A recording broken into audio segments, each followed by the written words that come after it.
Hello everyone, RRB NTPC under graduate exam 2024-25 के लिए science के एक्सपेक्टेड क्वेश्चन। फर्स्ट क्वेश्चन है, चेचक के टीके का आविष्कार किसने किया था? आंसर एडवर्ड जेनर ने।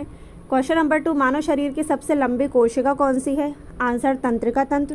क्वेश्चन नंबर 3, कौन से दो आधारभूत बल दो न्यूट्रॉन के बीच आकर्षण बल उपलब्ध करा सकते हैं? आंसर गुरुत्वीय और नाभिकीय बल। क्वेश्चन नंबर 4, सबसे हल्का रेडियो एक्टिव तत्व कौन सा है? Answer tritium.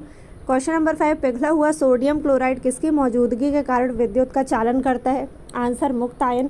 क्वेश्चन नंबर 6 है, यदि दूध से क्रीम को हटा दिया जाए तो उसके घनत्व पर क्या प्रभाव पड़ेगा? आंसर उसका घनत्व बढ़ जाएगा। क्वेश्चन नंबर 7, मानव हृदय में कितने वॉल्व होते हैं? आंसर 4।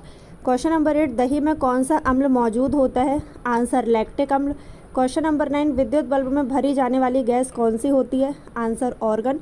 क्वेश्चन नंबर 10, कौन सा एंजाइम रक्त को थक्का बनने में सहायता करता है? Answer thrombin.